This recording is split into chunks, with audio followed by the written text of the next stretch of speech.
Julissa ARCE is an immigrant and a former dreamer, and she joins us tonight, I believe, from Los Angeles. Julissa, thanks a lot for coming on. Thanks for having me on again, Tucker. So, look, there may be things about this plan you don't like. There are definitely things that I don't like about it.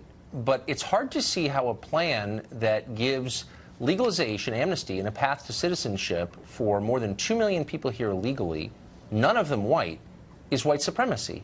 How does that work?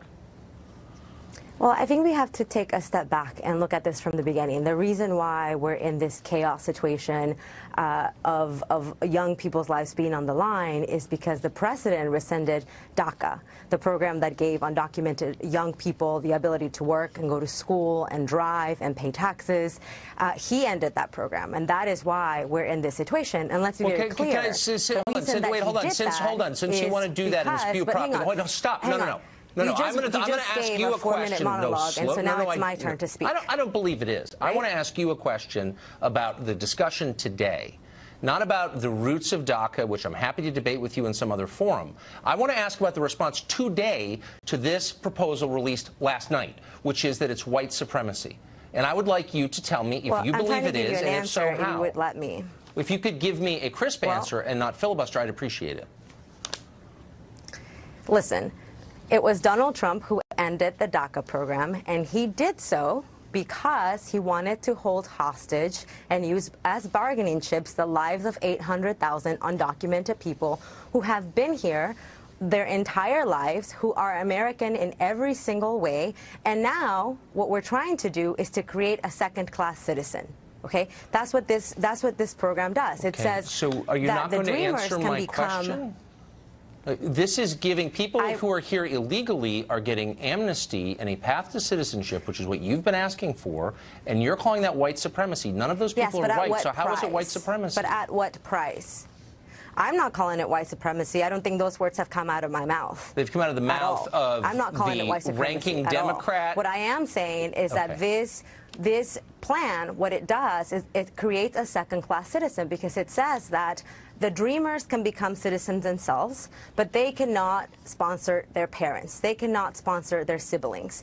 And those rights are different than the rights that you have. And you just said earlier that this plan, the 2 million people, that none of them are white, which is untrue, because there are undocumented white people. There are 50,000 undocumented Irish people living in New York City. Sure. So there are. You're absolutely right. They're not covered by this. So that's my only point. You're absolutely right. There are definitely undocumented white immigrants. There are dreamers who are white, Tucker. Oh, I'm sure there are, but it's an indefinite. I absolutely believe you. It's just it's an look. I don't care actually about the race of the dreamers. You don't have to believe me. It's a fact. I do believe you. My only point is that what you're seeing today is not an expression of white supremacy, so I wish you and your friends would stop making that point, because it's a lie and it's divisive. That's my only point.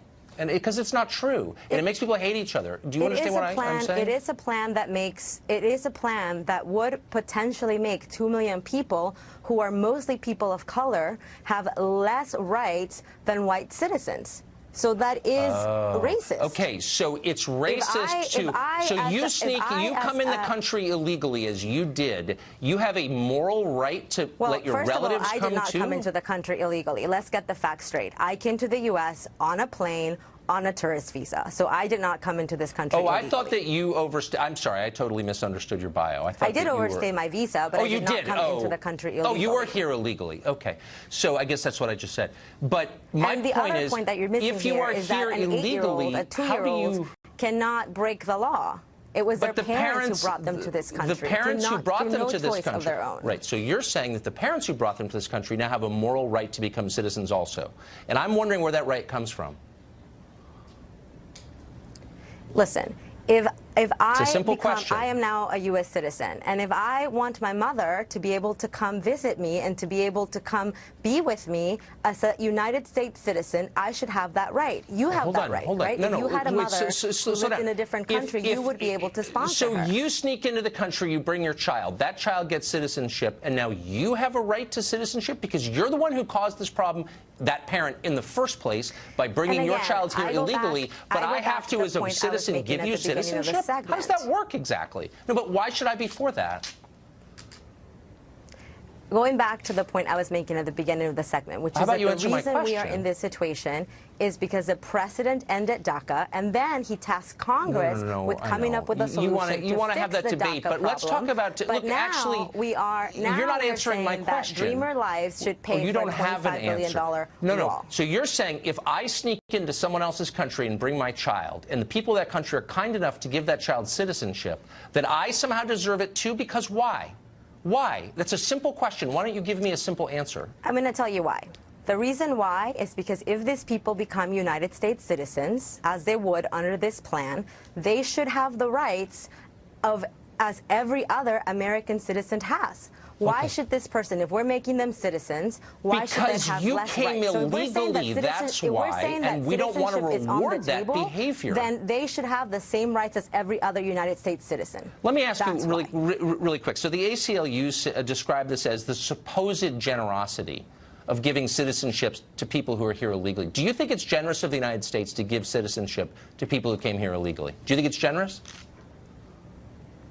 I think that we are trying to talk about two different things. Right? No, we're trying to talk about. I'm asking you a simple question. Do you think it's generous to give people who are here illegally citizenship? I don't think that it's generous to separate families and create second-class citizens. No, I don't. I don't know why we would bring in people who are not grateful for the privilege of being an American citizen. You're definitely in that category too. But Julissa, by the way, thank you. Okay, we're out of time. Thanks.